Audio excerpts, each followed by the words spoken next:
जय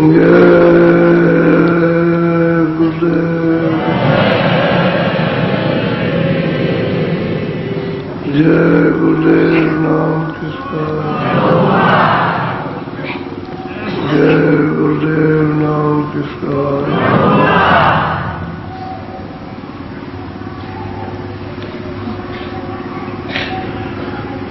नए और पुराने प्रेमी और जिन्होंने नामदान लिया है उन सबको हमेशा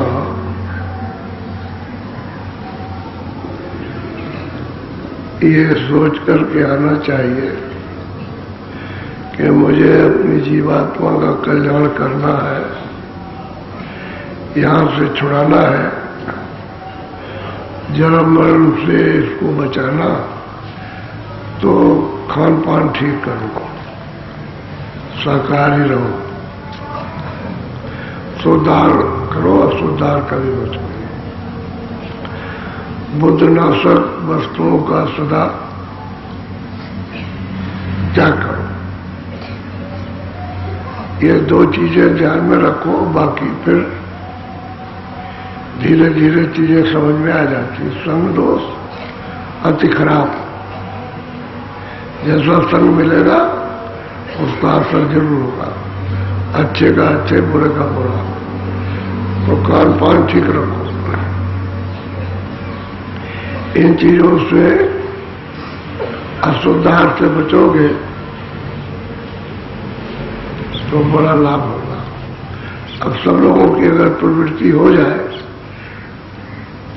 उसी काम में, तो दया क्या आएगी? दया का तो फिर नाम नहीं, इसलिए हृदय में फिर दया नहीं रहती है। अपना जैसा सबको समझना कि भाई हम भी जीव हैं, हमें भी सूरत है, हमें भी जीवात्मा, और दूसरे में भी सूरत है, उसमें भी जीवात्मा। हमको भी तकलीफ है, उसको भी तकलीफ है। ये बात जब अशुद्ध आहार करोगे तो ये बात नहीं समझ में आएगी। जब ये समझोगे हमको तकलीफ होती है, दूसरे को नहीं होती है, इसलिए हिंसा करोगे तो हिंसा का फल अति दुखदायी है, वो बहुत ही घोर नरकगामी होता है। इसलिए खान पान बिल्कुल ठीक होना चाहिए। सत्संग में आओ, एक बात पकड़ो, चलो दोबारा आना, दूसरी बात पकड़ लेना। तो आप अगर नहीं पकड़ोगे तो आपको मिलेगा क्या? फिर साधारण भजन कर नहीं सकते हो, आते ही चिल्लाते हो कि हमको नामदान दे दीजिए, हमको उपदेश दे दीजिए। उपदेश का मतलब है कि भजन करना। तो आपने पक्का इरादा किया है कि हम भजन करेंगे, तब तो थोड़ा सत्संग सुन लो, क्योंकि सत्संग सुन लोगे तो भजन करने में मजबूत हो जाओ।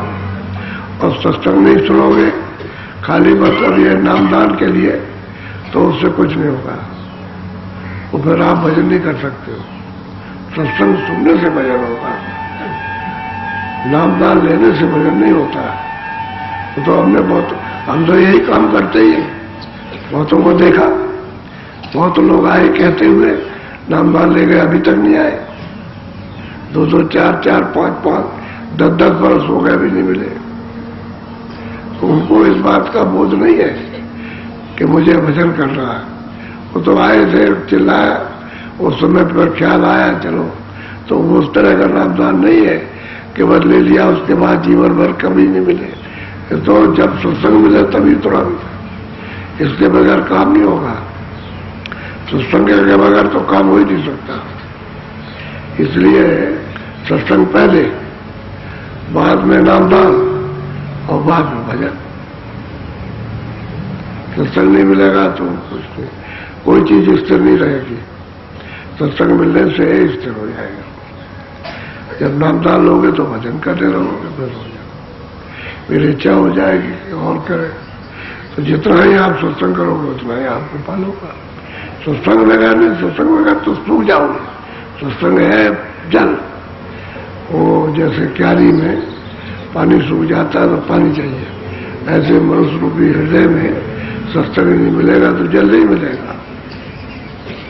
तो आप हरे भरे नहीं होंगे तो भजन नहीं बनेगा, सूख जाएंगे।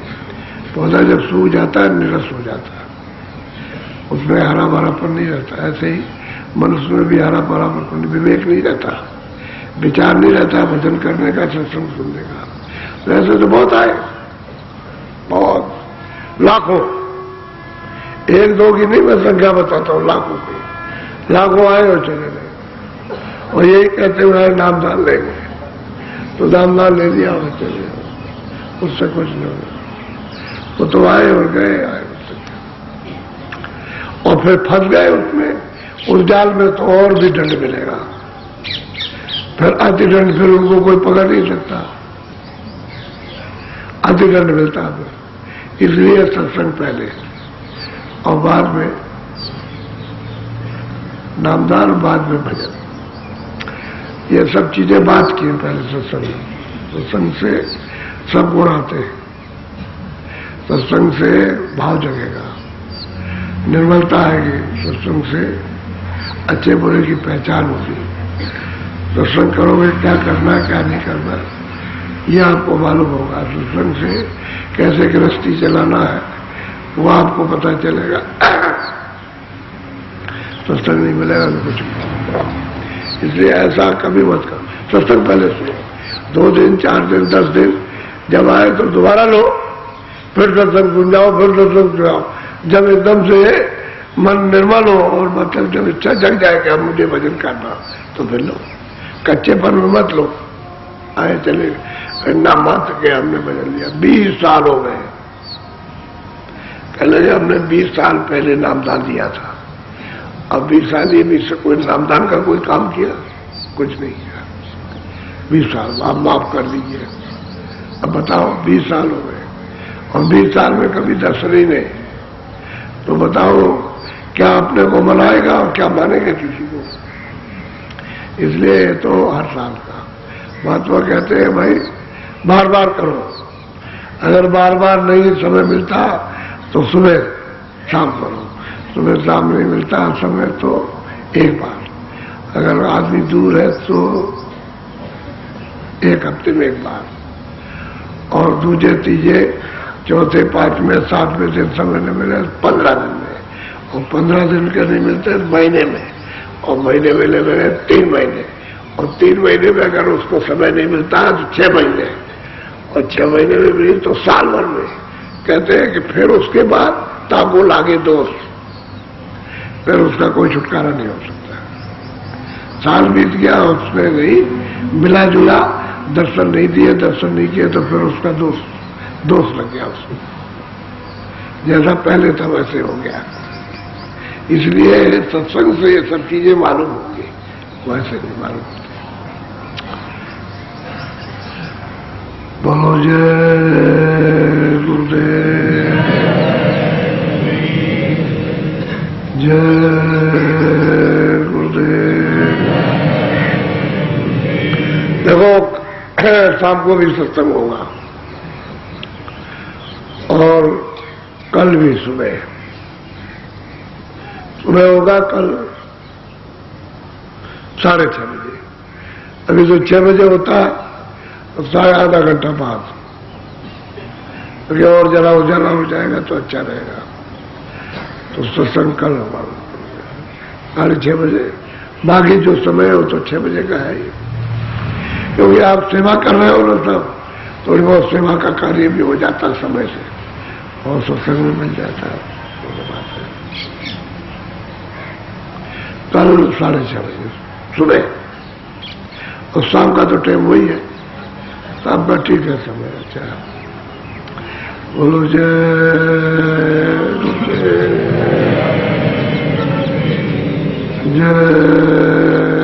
गुरुदेव। अच्छा बैठ जाओ भजन पर।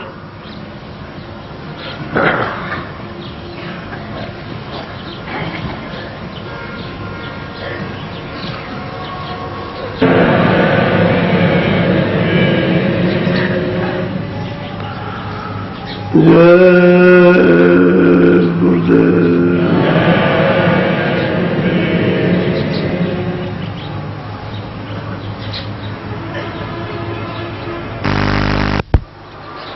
दोनों लाइन में बैठ जाओ। आ गया, बढ़िए, बढ़ो,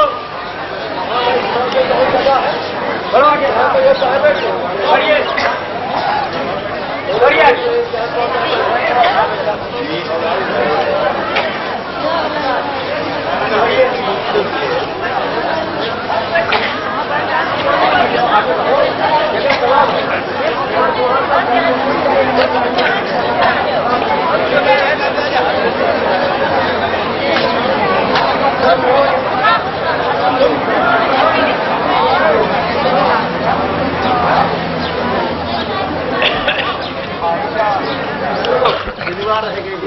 झुकना न पड़े स्वामी जी को। सिर ऊंचा रखिए, हाथ जोड़ के प्रणाम कीजिए, सेवा पीछे दीजिए। चलो माता सीधे बैठिए, हाथ जोड़ के प्रणाम करो।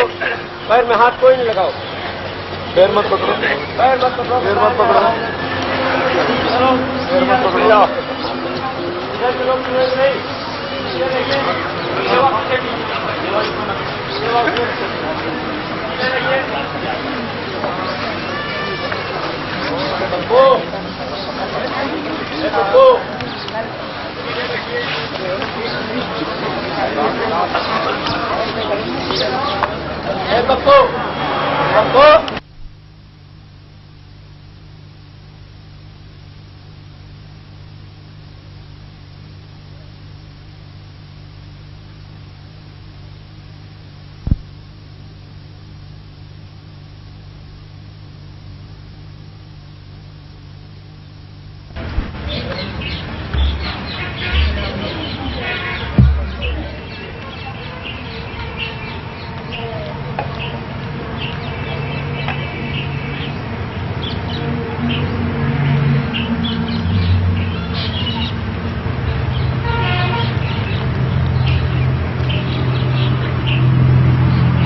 अपने डेरों से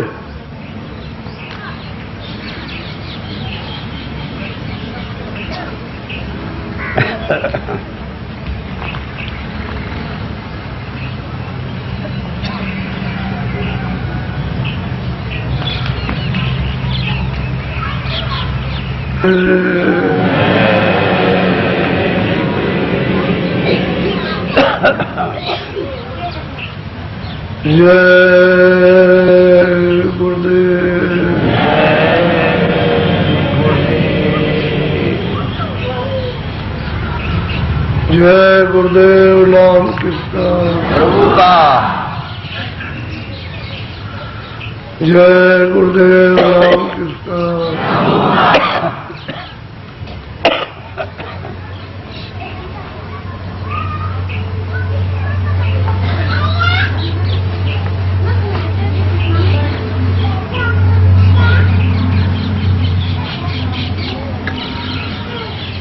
ये मनुष्य शरीर अनमोल है।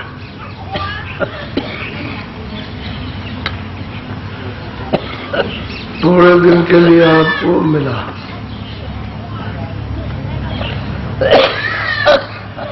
इसमें विशेषकर जो आपको दी गई वो बुद्धि दी गई, क्योंकि पांचों तत्व इसमें पूरे हैं। हमको ये सबको सोचना चाहिए कि एक जगह से दूसरी जगह जाते हो तो चल के ही तो जाते हो, किसके शरीर से। यहां से जाओगे तो चल के जाओ, पैदल जाओ, किसी सवारी से जाओ, लेकिन चल के ही जाओ। पैदल जाओगे तो जीवात्मा सूरत शरीर पर तो बैठी हुई है, तो शरीर ले जाए।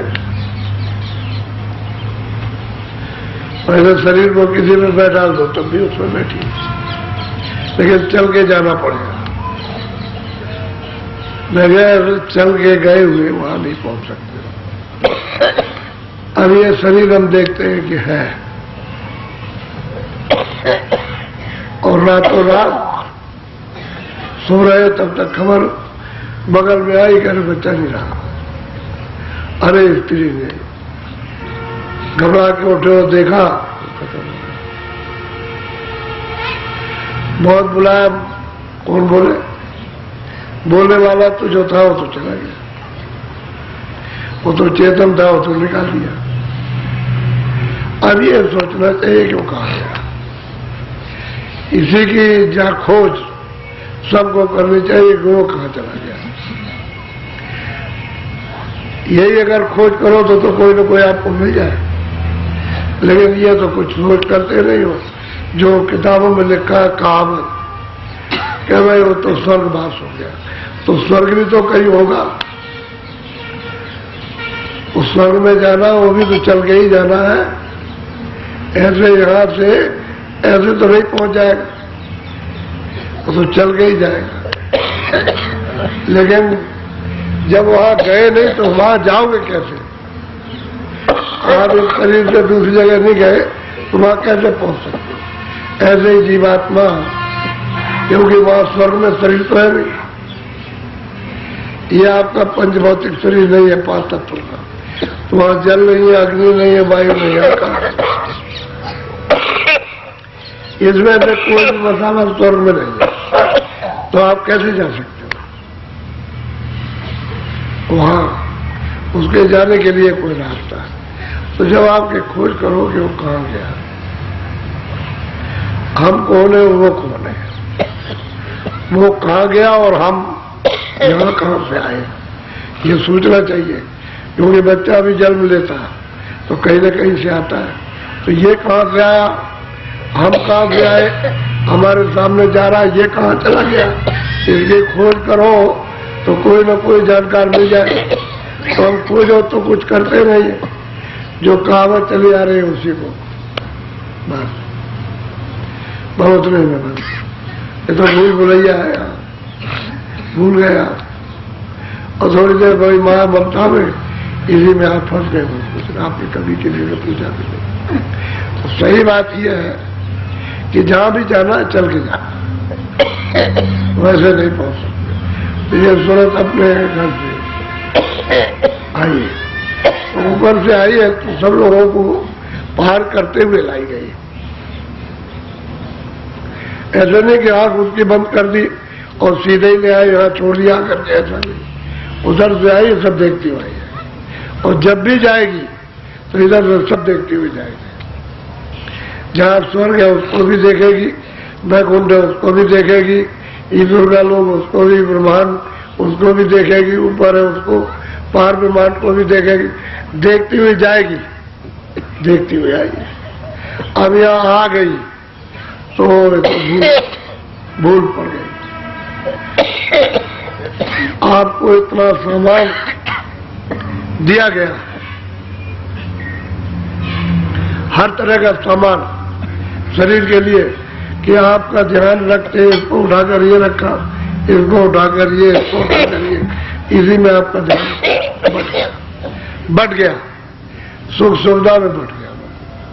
जब ध्यान उधर से बढ़ गया तो आपका उधर से टूट गया, ज्ञान टूट गया, जो बोध था वो निकल गया। अब इसमें फंस गया, इसको इधर, ये मेरा है, तेरा है, इसी में लग गया। तो रास्ता गए आप। जब रास्ता भूल गए तो कोई चाहिए, क्योंकि ये तो अपना भी घर नहीं है, यह आपका भी नहीं, यह किसी का घर नहीं है। कोई भी आया उसका घर है, नहीं तो परदेश है। और जहाँ घर है वहां पहुंच नहीं पा रहे। और बहुत मेहनत करो, बहुत परिश्रम करो, बहुत तप करो, बहुत दान पुण्य करो, बहुत अपने शरीर को गला दो, सब काम करो तो आपको स्वर्ग मिल जाए। लेकिन फिर भी तो आप आ गए वापस लौट गए, फिर वही सधरने तक कोई सामान फिर मिल गया आपको, कम और ज्यादा, तो उसी में रखने में फिर भूल गया, वहां भी नहीं फिर जा सकते। इस तरह से सूरतें जितनी भी आई है सब सामान पा करके इस मनुष्य शरीर में भूल गए और शरीर का सामान पाया। इसमें कोई सूरत का सामान या सूरत का धन इसमें नहीं है। ये जो कुछ भी है शरीर संबंधी है। जिस तत्व का शरीर है उसी तत्व का सामान है, तो उसी के डरने में लग गया। आप छोड़ भी रहे हो, जबरदस्ती पकड़े हो। यदि ये आपको मालूम होता है क्षणों के लिए कि हमारा नहीं है, यहाँ कोई हाथ नहीं लगा सकता, ले नहीं जा सकता, जा नहीं सकता। कोई कहेंगे हम ले आएंगे या ले जाएंगे, कोई कुछ नहीं ले जा सकता। ये सब सामने बिल्कुल देख रहा, और आपको इसका बोध होता है थोड़े समय के लिए, लेकिन इससे बेहतर ये उस माया का आवरण है। जैसे किसी तालाब में बहुत काई फैली हो और पानी दिखाई देता हो, तो आप क्या करोगे? घड़े को जोर से मारोगे उसमें। जैसे ही मारोगे तो काई फट जाएगी, काई फट जाएगी, पानी दिखाई देगा। घड़ा उसमें बोर दो और पानी भर लो। जैसे ही घड़ा ऊपर आया फिर काई बराबर हो गई। ठीक आवरण इसी तरह से है। महात्माओं का जब आपको सत्संग मिलता तो बिल्कुल ऐसा मालूम होता है, काई फट जाती है। यानी कर्मों के पर्दे फटते हैं तो उस वक्त में आपको बोध होता है, और जैसे ही जरा सा हटे सामने से तो फिर वैसे हो जाता, फिर शून्य हो जाता है, अबोध हो जाता है। ठीक यही दशा है। सब महात्माओं ने अपने अपने समय काल जब जब वो आए तो जीवों को सबको बताया। ये नहीं कि विधि उनकी भाषा कुछ भी रही हो, लेकिन विधि एक ही रही, रास्ता एक ही रहा। उस समय की भाषा का जो जैसी देहात की भाषा हो, शहर की भाषा हो, मिली जुली भाषा हो, तो वो तो उन्होंने उसका किया। जैसे संस्कृत थी, पहले हिंदी नहीं थी, उसी संस्कृत में से हिंदी निकली, और संस्कृत में से अंग्रेजी निकली, संस्कृत में से फारसी निकली, हर एक भाषा संस्कृत में से निकली। तो बस यह है कि आपने उसको छोड़ दिया, उसको पकड़ लिया, उसको छोड़ दिया, अब वही भूल गए जो अपनी भाषा थी। क्योंकि वो तो भाषा सर्वदेश में एक ही भाषा थी, और उसका एक ही उच्चारण एक ही था। अंग्रेजी में भी वो उच्चारण होता है, और फारसी में भी, और अरबी में भी वो उच्चारण होता, और संस्कृत में बस वो जो देव आपने सरल कर दिए, उसका उच्चारण फुटकर हो गया। इसलिए आप तो महात्मा कभी किसी समय पर भी आए, उस समय की जो बातें होगी, जो प्रचलन में आएगी, वो लोगों को बताएंगे। और बाद में उसमें कुछ तरमीम, कुछ अदलाव बदलाव हो गया तो जो आएंगे वो फिर बताएंगे आकर। उसमें हो सकता है, लेकिन रास्ता तो एक ही है, वो दूसरा रास्ता है। कोई कहेगा भाई महात्मा आए थे 500 वर्ष पहले, तो ये बता गए, नहीं, रास्ता एक ही आने का, एक ही जाने का, मोटी बात। और रात को एक टेलीफोन आया कि हमारी ये समझ में नहीं आया घाट किसको कहते हैं। ये दोनों आंखों के बीचों बीच में सूरत बैठी है, उसके चारों तरफ मन बुद्धि चित्त बैठे हुए, उसी को घाट कहते हैं, उसी को दरवाजा कहते हैं, उसी को हरि का द्वार कहते हैं, उसी को मतलब है तिल कहते हैं, उसी को तीसरा तिल कहते हैं, उसी को एक ही चीज को आपने अपने समय का वर्णन कर दिया। आज्ञा चक्र इसलिए ये गुदा चक्र, इंद्रिय द्वार, नाभि कमर, हृदय, कंठ और छठवा जहां सूरत बैठी है उसको छठा चक्र कहते हैं। और सीधा सीधा तो अपने अपने समय में बता दिया, लेकिन घाट कहते हैं दरवाजा, गेट। उसी को गेट कहो, उसी को दरवाजा कहो, उसी को फाटक कहो, कुछ भी कहो, उसी को आप तिल कह लीजिए आप। लेकिन अब यह है कि समझाने की, उसी के चारों तरफ मन बुद्धि चित्त बैठे हुए, तो उसको इधर बचाने दो, इंद्रियों की तरफ नीचे मत उतरने दो, उसी सूरत के साथ लगा दो। जो देखने का काम और सुनने का काम वो सूरत करने लगे और लग जाएगा तो सुनने लगेगा, देखने लगेगा।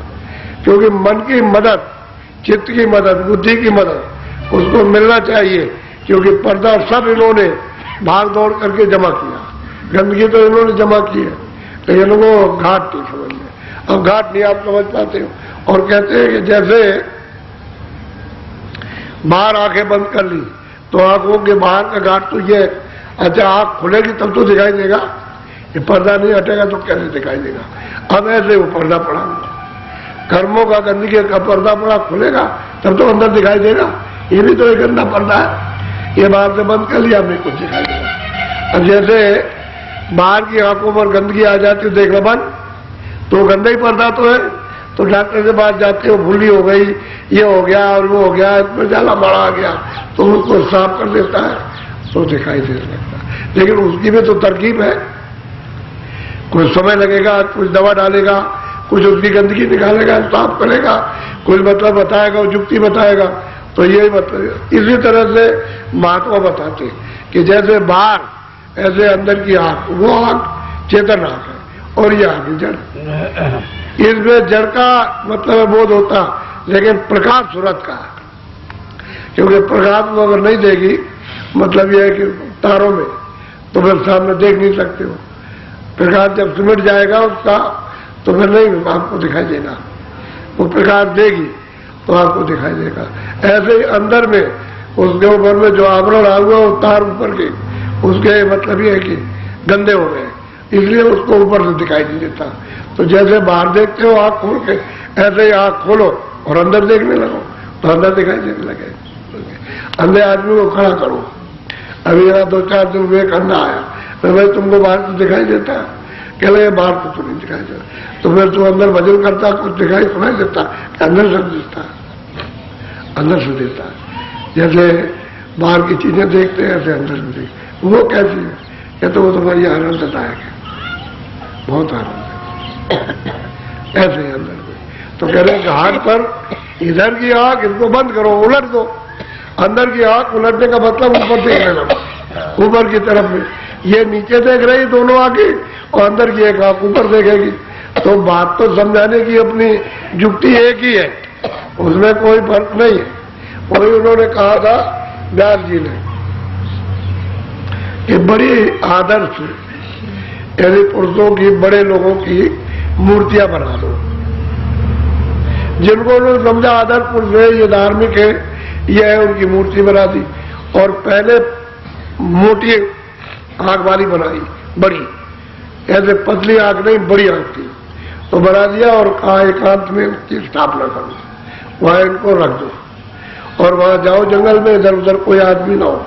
ऐसे बैठ करके अपनी आंखों से उनकी आंखों पर दृष्टि जमाओ, एक टक होकर के ऐसे दृष्टि जमेगी। जब दृष्टि हिलेगी, हिलना डोलना बंद करेगी, फट से आंख बंद कर लेना, अंदर की आंख खुल जाएगी। ये अंदर जाने का उपाय युक्ति बताई थी उन्होंने।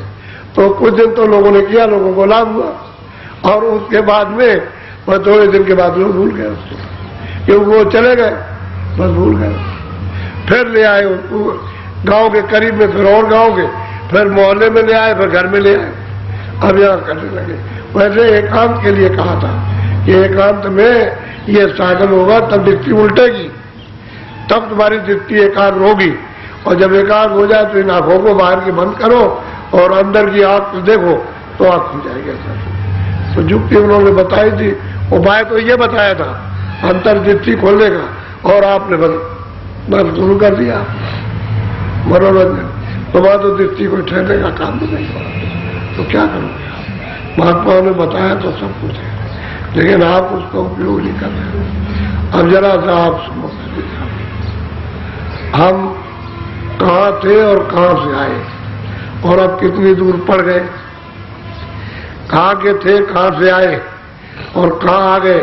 अब अपना घर यहाँ से कितनी दूर है वो समझने की बात। और जरा सब सुनो आप, थोड़ा ध्यान देकर। तो गोस्वामी जी महाराज ने ये सब कुछ अपने गांव में और राजापुर में जहाँ जन्मे थे वहां ये सब कुछ जान लिया, और वो मतलब है काशी चले गए। काशी कहते हैं वाराणसी, बनारस, काशी चले गए। वहां उन्होंने अपना उपदेश ये जीवात्माओं को जगाने का शुरू किया। तो उन्होंने वही, यहां तो उन्होंने संकेत दिया कि हमने जो वस्तु प्राप्त की है वो वहीं पर प्राप्त कर ली थी, लिखा हुआ। कहा उन्होंने प्राप्त हुआ किया था और लिखा है काशी में जाकर के। तो जरा सुनिए बड़े ध्यान से, बोलो। पूछा गया, बोलो। तुलसी कहत बुझाई, कर्मा धर्मा सब सुनो। अब इन्होंने रब पूछा कि भाई हम कहाँ के रहने वाले, हमारा मालिक कौन है। जब सत्संग सुनते सुनते सुनते सुनते जब इतनी प्रखर, इतनी मतलब विवेक बुद्धि आई, तो पूछते हैं कर्मा धर्मा जिन, कह रहे हम कहाँ के रहने वाले, कैसे आए। आपकी दया कृपा हो जाए तो थोड़ा सा सुना दीजिए। तो वो बता रहे समझा के, यानी बुझा करके बता रहे। बुझाने का मतलब है दिखाना, वो दिखा के बता रहे, ऐसे नहीं कैसे बता रहे। बोलो। आगे कहो लखाई, मोक्ष विधि दर्शाई। कहते हैं कि भाई मैं तुमको ये बताऊंगा कि आगे जो रास्ता चल रहे हो तो आगे क्या है, कि मुक्ति कहाँ होती है। लोग तो मुक्ति मुक्ति करते हैं, मुक्ति का कोई स्थान स्वर्ग वैकुंठ में तो है नहीं, ईश्वर के लोक में तो वहां है नहीं, और ब्रह्म के भी लोक में नहीं, ना ब्रह्म स्थान पर। कहते हैं कि भाई मुक्ति भी दर्शाऊंगा और लखाऊंगा। लगाने का मतलब दिखाऊंगा, देखिए मुक्ति है। कर्मा धर्मा तू चिंता क्यों करता, मुक्ति तुझे दिखाऊंगा, लखाऊंगा, बताऊंगा तुझको मुक्ति कैसे प्राप्त की जाती है, कैसे देखी जाती है, और कहाँ मुक्ति जीवों को मिलती है। सोचते जिस मुक्ति स्थान पर पहुंचती हो कहाँ है। ये गोस्वामी महाराज उन ज्ञानियों को बहुत विधि विधान के साथ समझा रहे। बोलो। काहे तुलसी सोने अगम संदेशा, आदि अंत दर्शाऊं देशा। आप गोस्वामी महाराज कहते हुए रहते तो हम जमीन पर है, या अबे यहाँ अंत हो गया, और वहां आद है, और वहां आद है, यहाँ अंत हो गया। कहते अब तू रहते तो हम यहाँ पर, तो मैं यहाँ से वहां तक सब तुझे बताता हूँ, दर्शाता हूँ तुझको। और फिर यह है कि तुझको जब ये दर्शाऊंगा, बताऊंगा, तुझे लिखाऊंगा भी, दिखाऊंगा, क्योंकि वो दिखाने की बात है कि दिखाऊंगा तुझको। अब तू सुन उसको अच्छी तरह से, चेत करके सुन, जाग करके, सो के मत सुनना। बोलो। जब नहीं प्रथम रहे पुरुष नामा, चौथे पद के पार। अब वो गोस्वामी महाराज इशारा करते हैं जिन्हों से कि देखो भाई, कर्म धर्म पहले एक था, वो पुरुष का नाम था, उसका नाम ही अनाम है, अब भी उसका नाम एक ही था। और कहते हैं था कहाँ, चौथे पद के पार। चौथा पद सतलोक, कहते हैं उसके पार था, वो आराम धाम एक था। पहले तो चौथा पद भी नहीं था, और ये जब चौथा पद नहीं था तो यहां तो कुछ होगा ही नहीं, पहले तो वही था। लेकिन वो बता रहे कि देख यहाँ रहते हो तो अब मैं बताता हूं कि भाई वो नाम एक था, लेकिन वो चौथे पद के पार है।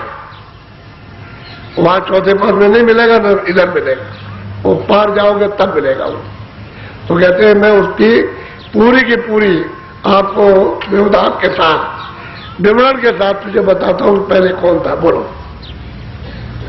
जब नहीं रहे गगन आकाशा, चंदा सूरज नहीं प्रकाश। कहते हैं भाई देख कर्मा धर्मा, ये सूरज, ये चांद, ये तारे, ये जमीन, ये मतलब जल, ये मतलब ये है कि आपके वायु, ये अग्नि, कहते हैं वहां ये कुछ नहीं था, कुछ यहाँ कुछ नहीं था, कोई चीज यहाँ थी।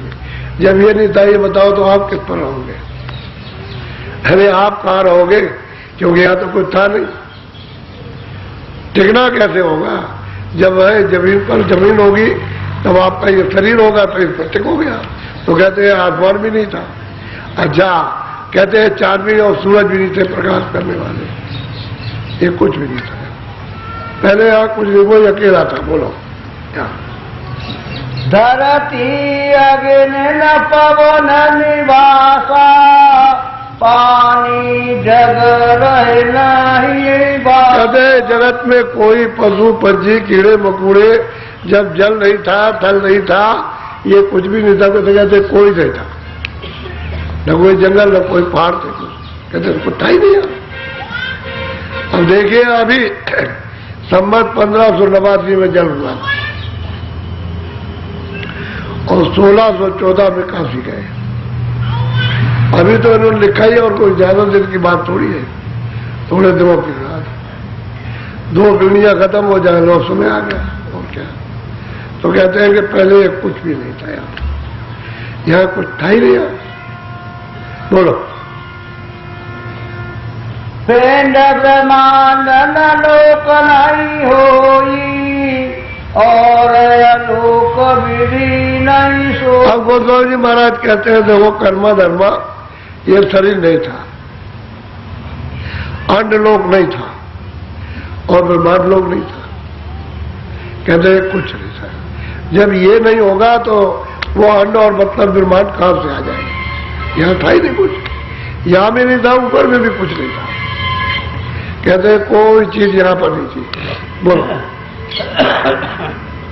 हाँ।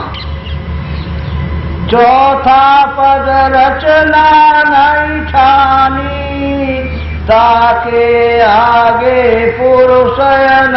अब वो कहते हैं गोस्वामी जी महाराज देख कर्म धर्म चौथे लोक की, जो सतलोक है, कहते हैं उसकी भी रचना, अरे उनकी मौज नहीं, उस वक्त रचना नहीं की थी वो, तो चौथे पद के पार अनामी। तो कहते हैं पहले वो अनामी था, चौथे पद की भी रचना नहीं हुई थी, सतलोक की भी रचना ही, जहां सत्पुरुष है उनकी भी रचना नहीं हुई। तो यहाँ तो कुछ होने वाला नहीं, क्यों कि ये तो सब कुछ इतना भी हुआ, ये तो सतलोक से सब कुछ हुआ, ऊपर से तो हुआ नहीं। तो कहते हैं सतलोक भी नहीं था, कहते हैं वो सत्पुरुष भी नहीं थे, उसकी भी रचना का कोई मतलब निजाम नहीं था, कि मौज ही नहीं थी, उस वक्त रचना ही नहीं उन्होंने की थी, वो तो अनामी थे सब। बोलो। सासुलहर सत साहिब भयऊ, सत्य नाम संकन ने। अब कहते हैं कि जब उस अनामी पुरुष की मौज हुई तो उनकी हिलोर से, उनकी मौज से, कहते हैं सब साफ, यानी सत्पुरुष जिनका नाम सतनाम है वो उन्होंने स्थापित किया। अनामी पुरुष की मौत से ही सत्पुरुष, वो सत्य देश में, सतलोक में, सचखंड में, वहां उन्होंने उनको स्थापित किया। उनके पहले तो वहां भी नहीं था, और नीचे तो कुछ होता ही नहीं। कहते हैं कि रचना उसी अनामी पुरुष की ही मौत इच्छा से हुई, उनकी लोर से अब शुरू होगी। बोलो। या की विधि विधि गति गाई, बिन सत्संग नहीं दर्शन। कहते हैं कि भाई जब तक सत्संग नहीं मिलेगा उन महापुरुषों का, जो वहां आते और जाते हैं, जिनको पूरा ज्ञान प्राप्त हो गया, कहते हैं कि जब सत्संग नहीं मिलेगा तो बेचारे कोई से बोल। अगर सत्संग मिल जाए तो ये पूरी विधि, उसकी गति, उसकी पहुंच, उसका विस्तार, यानी किस तरह से हुआ है और कब था, कब से हुआ, ये अब सत्संग से मालूम होगा। जब तक सत्संग महापुरुषों का नहीं मिलेगा तब से नहीं। अच्छा, 700 वर्ष पहले कोई संत थे नहीं। कोई आदमी कहे कि 700 वर्ष पहले संत आए नहीं, और 700 वर्षों के अंदर आए, तो वो कौन सा समय था, कल चुकता है। अभी इन्होंने बताया, पहले तो किसी ने बताया नहीं। वेदों शास्त्रों में तो है नहीं, कुरान में, पुराण में तो है नहीं है, ये तो अभी संत आए तब उन्होंने बताया, अभी फकीर आए तब उन्होंने कहा। इसलिए फकीरों की जो किताबें संतों की है उनसे मेल खाती नहीं। वो कहते हैं कि नहीं ये हम नहीं मानते। अरे वो तो कहते हैं कि हम इसको ही मानते हैं, आप कहते हैं कि हम इसको नहीं मानते। क्यों? आगे का तो आपने जाना ही नहीं, उसको देखा ही नहीं, और तुमने ये भी नहीं देखा जो इसमें लिखा है, वो भी नहीं देखा, तो आप मानोगे कैसे? तो आग के अंधे और गांठ के पूरे, तो क्या करेंगे जब बुद्धि में नहीं है, जब आत्मबोध ज्ञान नहीं तो कुछ नहीं है। तो कहते हैं कुछ सत्संग के बगैर कुछ नहीं हुआ। बोलो। हो सत्संग कहो सब लेखा, खुले ने नहीं हृदय से। कहते हैं कि भाई जब सत्संग जब मिलेगा तो कहते हैं तब उसके हृदय का, जो दोनों आंखों के बीचों बीच में, यही तो उसका हृदय है।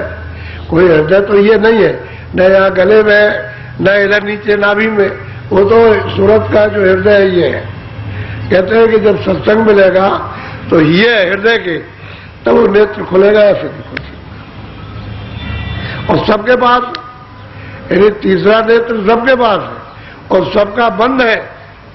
और जब सबका बंद है तो सबंधे, हाँ इतने सबंधे हो और एक अगर कुछ कहने लगे तो सब कहेंगे झूठा है। वो देख रहा और वो मतलब देखते नहीं है, इसलिए कैसे प्रतीत आएगी, विश्वास कैसे होगा।